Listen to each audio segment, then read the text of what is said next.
Bismillahirrahmanirrahim. Innal hamdalillah nahmaduhu ta'ala wa nasta'inuhu wa nastaghfiruh wa na'udzu billahi min shururi anfusina wa min sayyiati a'malina. May yahdihillahu fala mudilla lahu wa may yudlil fala hadiya lahu. Asyhadu an la ilaha illallah wa asyhadu anna Muhammadan 'abduhu wa rasuluhu wa habibuhu wa khaliluhu sallallahu alaihi wa ala alihi wasallam. Ya ayyuhalladzina amanu taqullaha haqqa tuqatih wa la tamutunna illa wa antum muslimun. Ya ayyuhan nasu taqu rabbakum alladzi khalaqakum min nafsin wahidah wa khalaqa minha zawjaha wa batha minhuma rijalan katsiran wa nisaa'a wattaqullaha alladzi tasaaluna bihi wal arham innallaha kana 'alaykum raqiba. Ya ayyuhalladzina amanu taqullaha wa qulu qawlan sadida yuslih lakum a'malakum wa yaghfir lakum dhunubakum wa man yuti'illaha wa rasulahu faqad faza fawzan 'azima. Amma ba'du, fa inna asdaqal hadithi kitabullahi ta'ala wa khairal hadi Muhammadin sallallahu alaihi wa ala alihi wasallam wa syarrul umuri muhdatsatuha wa kullu muhdatsatin bid'ah wa kullu bid'atin dhalalah wa kullu dhalalatin fin-nar. A'adzani Allah wa iyyakum minan nar. Saudara-saudara kaum muslimin, bapak-bapak yang saya muliakan dan saya hormati, ikhwani fillah, azza wa azakumullah wa barakallahu fikum.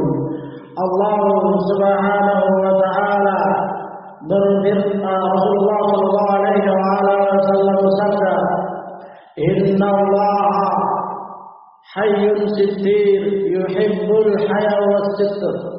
Kata Rasulullah sallallahu alaihi wasallam, sesungguhnya Allah Subhanahu wa ta'ala malu, memiliki sifat di antara sifat Allah itu malu, dan Allah Subhanahu wa ta'ala sittir, yaitu yang menutup aib. Maka Allah Subhanahu wa ta'ala menyukai sifat malu dan sifat menutup aib. Maka dengan berlandaskan hadis ini, kita akan membahas tentang sebab-sebab tertutupnya aib seseorang hamba, atau dari mana itu juga pula sebab-sebab terbongkarnya aib seorang hamba. Allah Subhanahu wa ta'ala menyebutkan di dalam Al-Qur'anul Karim secara makna dan isyarat bahwasanya Allah Subhanahu wa ta'ala yang akan membongkar aib seorang hamba atau kaum, atau Allah yang menutupnya dan mengangkat derajatnya. Semua itu bersumber dari apa yang dilakukan oleh hamba itu sendiri. Maka poin yang pertama, seorang hamba akan terjauhkan dari terbongkarnya aibnya dan dia tertutup aibnya. Allah Subhanahu wa ta'ala berfirman, "Wala tahsabanna Allaha ghafilan amma ya'malu adh-dhalimun, innama yu'akhiruhum liyawmin tashkhasu fihi al-absar, muhti'ina muqni'i ru'usihim, la yartaddu ilaihim tarfuhum wa afidatuhum hawa." Kata Allah Subhanahu wa ta'ala, jangan kamu menyangka wahai Muhammad, Allah lalai dari perbuatan orang-orang yang zalim. Sesungguhnya hanyalah Allah menunda untuk menghukum mereka di hari yang mana terbelalak mata mereka. Kata ahli ilmi bahwasanya kezaliman merupakan sebab terbesar seseorang akan terbongkar aibnya, dan dengan menjauhi kezaliman maka dia akan tertutupi kezalimannya. Entah itu kezaliman sesuai dengan keadaannya, semakin besar kezalimannya, semakin besar dia akan peluang mendapatkan pembongkaran aibnya. Semakin kecil maka al-jazaa'u min jinsil amal. Oleh karena itulah di antara hikmah perkataan Luqman Ibnu Hakim rahimahullahu taala kepada anaknya, "Ya bunayya la tusyrik billah, inna syirka la dzulmun 'adzim." Wahai anakku, jangan kamu lakukan kesyirikan kepada Allah, karena kesyirikan adalah kezaliman yang paling besar, yaitu kezaliman kepada Allah. Maka orang-orang yang berbuat zalim pada Allah, maka sangat cepat dia akan terbongkar aibnya. Maka oleh karena itu perhatikan baik-baik terhadap kezaliman diri kita pada Allah Subhanahu wa taala. Allah memiliki hak atas diri kita dan Allah memiliki kewajiban untuk kita laksanakan. Maka semakin banyak kita melaksanakan kewajibannya dan semakin banyak kita menunaikan hak Allah, maka semakin besar kita akan terjaga dan terlindungi dari aib kita untuk terbongkar dan diperlihatkan dalam keadaan hina dina di sisi Allah sebelumnya di dunia ini. Oleh karena itu Allah Subhanahu wa taala, Rasulullah sallallahu alaihi wasallam bersabda, "Wattaqul dzulm, fa inna dzulma dzulumatul yaumil qiyamah." Hati-hatilah kalian terhadap kezaliman, karena kezaliman itu adalah kegelapan di hari kiamat. Ini poin yang pertama. Kezaliman kepada Allah Subhanahu wa taala. Kemudian kezaliman kepada makhluk. Ini merupakan sebab yang Allah Subhanahu wa taala juga merupakan sebab terbesar seseorang akan dibongkar aibnya. Allah akan tidak menjaga aibnya karena dia berbuat zalim kepada hamba-hamba Allah. Sebagaimana Rasulullah sallallahu alaihi wasallam bersabda, "Itsnani yu'ajjiluhumullahu uqubatahuma fid dunya qabla al-maut." Dua poin yang Allah menyegerakan hukumannya, yang Allah menyegerakan untuk memperlihatkan hukumannya, yaitu diantara maknanya Allah akan memperlihatkan kepada hamba tersebut dan diperlihatkan pada manusia akibat dari perbuatannya itu. Yaitu terbongkar aibnya, terbongkar apa yang selama ini dia berusaha menutupinya, apa yang berusaha dia toleh supaya tidak nampak di sisi manusia. Allah menyegerakannya. Poin yang pertama, al-bagh wal-amah. Yang pertama adalah yaitu kezaliman. Maka kezaliman merupakan sebab yang harus kita waspadai terhadap makhluk hamba-hamba Allah untuk jangan sampai kita terbongkar aib karena kita berbuat zalim pada hamba Allah yang tidak berhak untuk kita zaliminya. Nah, walladzina yu'dzuna al-mu'minina wal mu'minati bighairi ma iktasabu faqad ihtamalu buhtanan wa isman mubina. Dan orang-orang yang menginginkan dan orang-orang yang mengganggu dan orang-orang mengganggu mukmin dan mukminat, laki-laki dan perempuan yang mana mereka tidak melakukan hal tersebut, maka sungguh mereka telah melakukan ihtamal buhtan, maka sungguh mereka telah melakukan suatu kedustaan yang besar dan dosa besar, menunjukkan berbuat zalim pada seorang mukmin dan mukminah yang mana mukmin tersebut terlepas diri darinya, yang mana itu tidak terbukti padanya. Ini merupakan sebab terbongkar nanti aibnya, selain dia akan mendapatkan dosa yang besar di sisi Allah Subhanahu wa taala. Dalam ayat yang lain Allah Subhanahu wa taala berfirman, "Innal ladzina yuhibbuna an tashi'a al-fahishatu fil ladzina amanu lahum 'adzabun alimun fil hayatid dunya wal akhirah." Kata Allah Subhanahu wa taala, sesungguhnya orang-orang yang menyukai untuk tersebarnya perbuatan jelek fahisyah di tubuh kaum mukminin dalam keadaan itu tidak benar kenyataannya, maka mereka akan mendapatkan azab yang pedih di dunia. Azab pedih di dunia itu akan diperlihatkan hukumannya oleh Allah. Akibat dari perbuatannya tersebut diperlihatkan oleh Allah. Akibat aib tersebut Allah Subhanahu wa taala menjadikan. Maka hati-hati melakukan kezaliman pada hamba Allah yang mana hal itu tidak terbukti padanya, yang tidak ada bukti padanya, maka hati-hati. Ini akan menyebabkan seseorang terbongkar aibnya. Allah akan menghinakan sebelum di dunia. Ini poin yang harus kita waspadai. Ini poin yang harus kita waspadai. Dan ini efek dari lisan yang tidak dijaga oleh pemiliknya. Maka oleh karena itu berbuat zalim bukan perkara remeh. Perbuatan zalim bukan perbuatan yang ringan, karena Allah Subhanahu wa taala berfirman, "Ala la'natullahi 'alal zalimin." Ketahuilah laknat Allah atas orang-orang yang zalim, yaitu dijauhkan dari rahmat Allah dan Allah akan menurunkan murkanya. Kemudian poin yang berikutnya, yaitu masih dari bagian hadis tersebut, yang Allah akan menyegerakan hukumannya dengan Allah akan memperlihatkan hal itu, yang mana itu bentuk Allah membongkar aibnya. Apa itu? Al-aqu liwalidayhi. Poin yang ketiga adalah durhaka kepada kedua orang tuanya. Maka poin ini juga kita waspadai, karena kita semua tidak mungkin lepas dari status namanya anak. Maka waspadailah kita untuk jangan sampai durhaka pada kedua orang tua kita.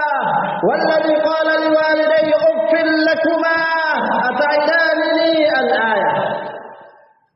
Dan orang-orang yang mengatakan pada kedua orang tuanya, membantah, sekedar ucapan sujud tersebut sudah dikategorikan sebagai durhaka. Bagaimana dengan dia menentang peraturannya? Bagaimana dia membuat sakit hatinya?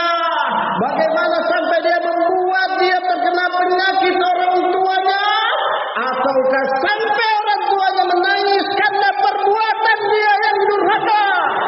Maka hati-hati, ini merupakan sebab terbongkarnya aib. Sebelum dia mati, Allah akan membongkar aibnya. Maka oleh karena itu waspadalah kita semua dari sifat durhaka kepada Allah, karena ini merupakan sebab kita akan terbongkar aib kita. Dan sebab sebaliknya, kalau kita berbakti pada orang tua, sebab tertutup aib kita. Ridha Rabbi fi ridhal walidain wa sakhatur Rabbi fi sakhatil walidain. Keridhaan Allah terletak pada keridhaan kedua orang tua, dan kemurkaan Allah Subhanahu wa taala terletak pada kemurkaan orang tua. Maka jaga baik-baik orang tua kita semua. Selagi mereka masih hidup di hadapan kita, masih besar peluang untuk kita mendapatkan keridhaan Allah, dan masih besar kesempatan untuk tertutupi aib-aib kita. Maka disitulah kata para ulama, makna Uwais Al-Qarni rahimahullahu ta'ala merupakan sebab Allah Rasulullah SAW merekomendasinya, padahal belum beliau lahir di permukaan bumi ini. Yaitu Allah Rasulullah SAW merekomendasi bahwa dia manusia terbaik di kalangan tabi'in. Sebabnya dia berbakti pada kedua orang tuanya, sebabnya dia menyenangkan orang tuanya, sebabnya dia berusaha untuk bagaimana menjadi anak yang berbakti pada kedua orang tuanya. Walaupun dia susah, walaupun dia berat, walaupun dia payah, namun demi untuk membahagiakan kedua orang tuanya, dia melakukan semaksimal kekuatannya. Maka oleh karena itu berhati-hatilah kita semua. Kemudian poin yang berikutnya yang disebutkan oleh ahli ilmi, untuk sebagaimana kita senantiasa terjaga dari kemaksiatan, terjaga dari tertembungkan aib kita, yaitu dengan senantiasa kita berhati-hati melakukan pelanggaran syariat dengan terang-terangan, melakukan kedurhakaan, melakukan pelanggaran aturan Allah Subhanahu wa taala dengan terang-terangan, merupakan sebab dia akan terbongkar aibnya. Rasulullah sallallahu alaihi wasallam bersabda, "Kullu ummatin mu'afa." Semua umatku diampuni oleh Allah. Dalam nasara yang lainnya para ulama menyebutkan seluruh umatku ditutup aibnya. Illal mujahira, kecuali orang yang terang-terangan. Kalau aman mujahir ya Rasulullah, para sahabat bertanya, siapa itu orang-orang yang terang-terangan ya Rasulullah? Hadisnya Rasul melanjutkan, yaitu orang yang melakukan pelanggaran syariat dikala atau dia melakukan suatu perkara yang di malam hari atau tidak dilihat oleh orang. Dia tidak dilihat oleh orang pelanggaran tersebut.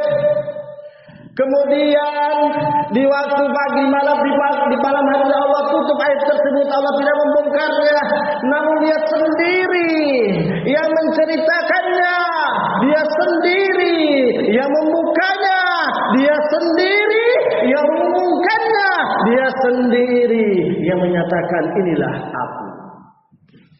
Maka hati-hati kita. Dijelaskan dalam saran hadis riwayat Bukhari tersebut, yaitu makna dari hadis tersebut bahwasanya bukan dengan selisannya dia begitu, tidak. Yaitu dengan lisanul hal wa lisanul maqal. Dia membuka aibnya setelah Allah menutupnya di waktu tidak ada yang melihat kecuali Allah. Dia membukanya dengan lisan lisannya dan lisan perbuatannya. Inilah dia menampakkan bahwasanya dia misalnya di malam hari dia melakukan kemaksiatan, maka di waktu subuh kelihatan dari perbuatannya, walaupun lisannya tidak mengucapkannya.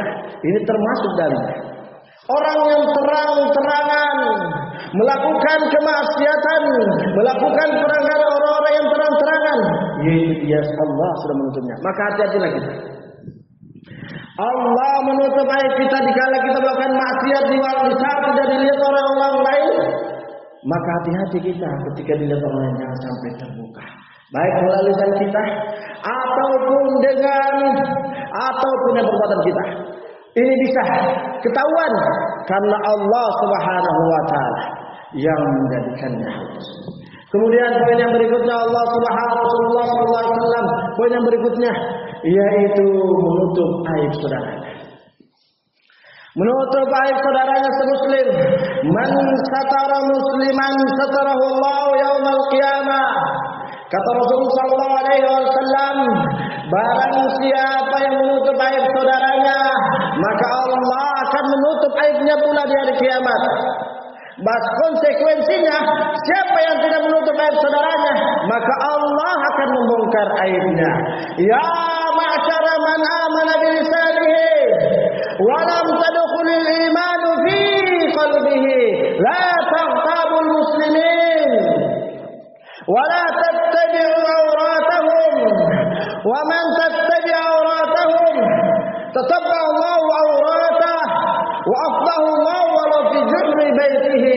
Wahai orang-orang, wahai sekalian manusia yang beriman dengan lisannya, namun belum menancap pokok keimanan di lisannya tersebut di dalam dadanya, maka jangan kalian menggibai kaum muslimin dan jangan kalian mencari aib-aib mereka. Karena barang siapa yang mencari aib-aib mereka, maka Allah akan membongkarnya walaupun dia ada di rumahnya. Dijelaskan dalam sarannya, Allah membongkar aibnya walaupun dalam rumahnya, yaitu walaupun bukan dia, tapi orang terdekat dia akan membongkar apa yang dia lakukan di dalam rumahnya. Di antara faedah tersebut, atau Allah Subhanahu wa taala akan menghukum dia dengan membongkar aibnya, dengan dia terjatuh pada apa yang dia tuduh atau dia bongkar aib orang yang dia cari. Itu dua faedahnya. Yaitu Allah membongkar aibnya walaupun dia ada di dalam rumahnya, yaitu Allah akan membongkar melalui dirinya atau orang yang terdekatnya apa yang dia lakukan di dalam rumahnya. Atau dia akan terjatuh pada suatu saat terhadap apa yang dia tuduhkan, kepada apa yang dia membongkar aib saudaranya, yang seharusnya dia menutupinya, yang seharusnya dia menjaganya, namun dia tidak menjaganya, padahal bukan perkara yang dibolehkan untuk membongkar aibnya. Maka oleh karena itu hati-hati. Kalau kita tidak ingin dibongkar oleh aib oleh Allah Subhanahu wa taala kita, maka jangan mencari-cari aib saudara kita selama hal tersebut bukan ditoleransi untuk kita menggibainya, untuk kita membongkar aibnya. Karena membongkar aib saudara semisal cuma dibolehkan pada 6 poin. Sebagaimana perkataan Imam Ibnu Qayyim rahimahullah, sebelumnya Imam Nawawi rahimahullah memberikan kesepakatan para salaf. Asittatu laisa bighibatin fi sittah. Kata penyair bahwasanya bukan termasuk bagian dari ghibah, yaitu pada 6 poin. Yang pertama adalah orang yang terang-terang melakukan kemaksiatan, sudah dinasihati tidak mampan, suka membangkai dia terus terang-terangan, atau pelaku bid'ah, yang kemudian orang yang meminta fatwa, atau orang yang meminta pertolongan, atau untuk menyebutkan ciri-cirinya, menyebutkan ciri-cirinya. Dia tidak dikenal kecuali dengan itu. Yang mana ciri itu memang ciri khasnya. Misalnya pincang misalnya. Atau dia orangnya buta misalnya. Tidak bisa diketahui misalnya sama-sama nama Abdullah. Satunya buta, satunya tidak. Maka tidak apa-apa kita bawa persekutukan ghibah. Kenapa? Karena ingin memberikan pemahaman. Nah, maka poin-poin dari selain 6 poin ini tidak boleh, haram. Semuanya ini dibolehkan karena ada tujuan syar'i. Tapi kalau tidak ada tujuan syar'i, maka hati-hati kita masuk nanti dalam tersebut. Semoga Allah Subhanahu wa taala menjaga kita semua. Semoga Allah Subhanahu wa taala menjaga aib kita, karena tidak ada manusia yang tidak memiliki aib, karena tidak ada manusia yang tidak akan ingin untuk dibongkar aibnya. Semua manusia ingin untuk dijaga aibnya. Semua manusia ingin dipelihara oleh Allah di hidupnya, menjelang matinya dan setelah matinya, dan terlebih lagi di akhir kelak. Walhamdulillah.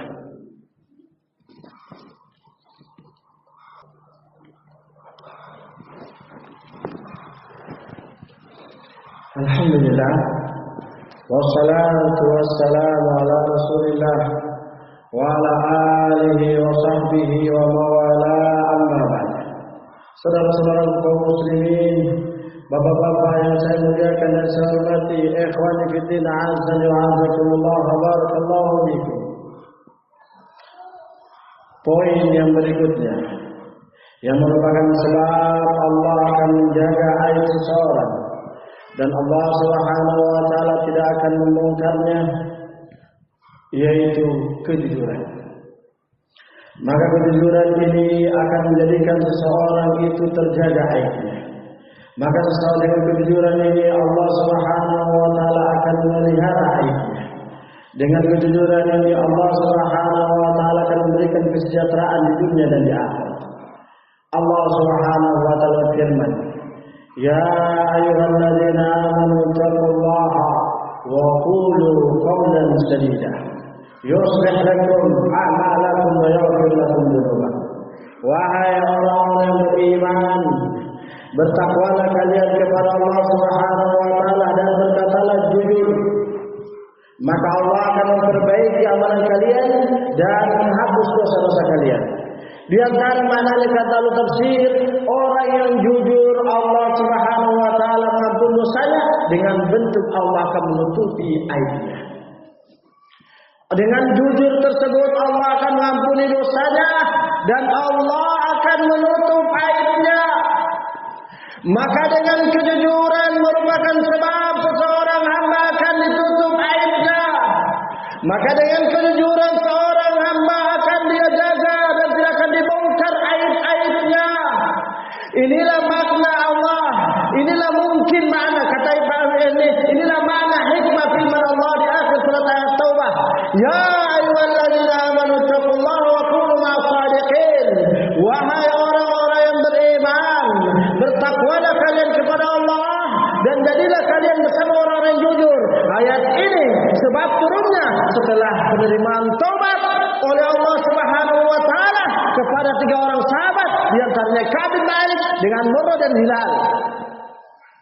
3 orang sahabat yang mereka tidak memiliki alasan, padahal mereka orang-orang yang pintar berbicara, pintar berdebat, memiliki kemampuan lisan yang mantap. Namun ketika berkaitan dengan syariat Allah, maka mereka cuma mengatakan, kami tidak memiliki udzur ya Rasulullah untuk ikut di perang Tabuk. Maka Allah mengabadikan mereka, wa ala salasatil ladzina khulifu hatta idza daqat alaihimul ardu bima rahabat wa dhannu anna man la malja min Allah illa ilaihi thumma taba alaihim liyatubu. 3 orang tersebut Karena kejujurannya, mereka mampu untuk mencari alasan, mereka mampu untuk mencari menyelamatkan diri mereka supaya tidak dimarahi oleh Rasul. Mereka mampu untuk mencari dalih-dalih supaya mereka tidak dihukum, supaya mereka tidak diboikot, supaya mereka tidak dijauhi. Namun mereka tahu bahwasanya ini bukan suatu alasan yang tepat, bukan alasan yang syar'i, namun kejujuran menghasilkan suatu hal yang nikmat, walaupun pertamanya pahit, namun mereka tetap konsisten.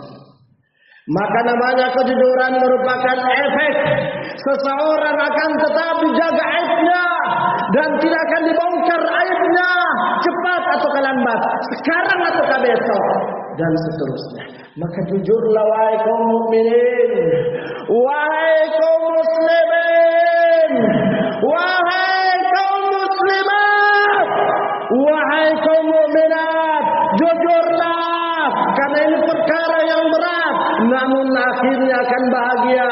Karena di akhir zaman ini saman-saman kedustaan, saman-saman kebohongan, saman-saman kamuflase, saman-saman penyamaran. Maka berhati-hati kita.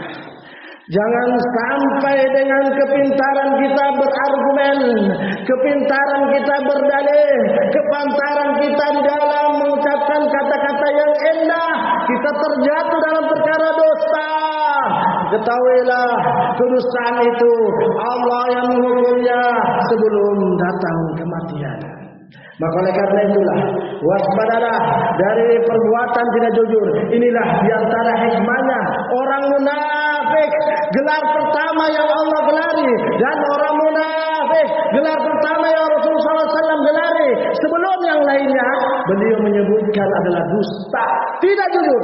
Alamatul munafik salasa. Tanda-tanda orang munafik yang tiga. Idza hadatsa kadzaba, jika dia berbicara dia dusta. Maka oleh karena itu waspadalah. Waspadalah ketika dari sifat dusta. Jujur kepada Allah. Jujur kepada Allah Subhanahu wa taala. Maka Allah Subhanahu wa taala akan menutup aib kita. Walaupun kita jujur kepada makhluk, namun kita tidak jujur kepada Allah, maka Allah akan membongkar aib kita. Begitu pula sebaliknya, kita harus konsisten dua poin. Hablum minallah wa hablum minannas. Harus terpenuhi duanya. Karena Rasulullah SAW hablum minannas. Allah hablum minallah. Antara jujur pada Sang Pencipta dan jujur kepada manusia. Rasulullah SAW tidak mengajar kita untuk dusta kepada makhluk, hanya jujur pada Sang Pencipta. Tidak. Allah dan Rasulnya SAW mengajar kita untuk jujur pada Allah dan jujur kepada manusia pula. Maka oleh karena itu, mari kita menjaga diri kita dari sifat tersebut, karena bukan karena kita bisa bebas, tapi ingatlah Allah yang mengetahui diri kita, Allah yang akan membongkar kita. Poin yang terakhir, walaupun bukan pembatasan, yang akan menyebabkan seorang hamba dijaga aibnya oleh Allah Subhanahu wa taala, yaitu menuntut ilmu sampai ajal datang menjemput. Menuntut ilmu, belajar Al-Quran dan Sunnah adalah merupakan sebab tertutupi aib seorang hamba. Nah, inilah hikmah kata Al-Ilm diantara ketika mereka menjelaskan hadis-hadis. Innal alima la yastaghfirullahu man fis samawati wa man fil ard hatta al-hitanu fil bahr hatta namlati fil juhriyah. Sesungguhnya orang yang berilmu dimintakan ampun oleh apa yang ada di langit dan apa di bumi, sampai pun ikan yang ada di lautan, sampai pun semut yang ada di sarangnya. Dan inilah makna ayat Allah Subhanahu wa taala, alladzina yahmiluna al-arsha wa man hawlahu yusabbihuna bihamdi rabbihim wa yu'minuna bihi wa yastaghfiruna lil ladzina amanu rabbana wasi'ta kulla shay'in rahmatan wa ilma faghfir lil ladzina tabu wattaba'u sabilak wa qina adzabal jahim. Wahai Allah, ampunilah orang-orang yang beriman dan orang-orang yang mengikuti jalanmu. Dijelaskan dalam tafsirnya, yaitu orang-orang yang senantiasa menghadiri majelis ta'lim, orang-orang yang senantiasa mendalami Al-Quran dan Sunnah di hadapan orang yang berilmu. Ini merupakan sebab terbongkar terjaga aibnya. Sebagaimana ayat ini dijelaskan dalam hadis, "Wa man salaka tariqan yaltamisu fihi ilman, sahhalallahu lahu bihi tariqan ilal jannah." Barang siapa menempuh suatu jalan untuk mendapatkan ilmu, Allah akan memudahkan dia menuju ke surga. Ketahuilah surga tidak akan mungkin dimasukkan oleh seorang hamba kecuali bersih dari aib-aib. Sebagaimana Rasulullah SAW mengatakan, "Ya Bilal, adzin fin nas, innal jannata la tadkhuluha illa nafsun muslimah."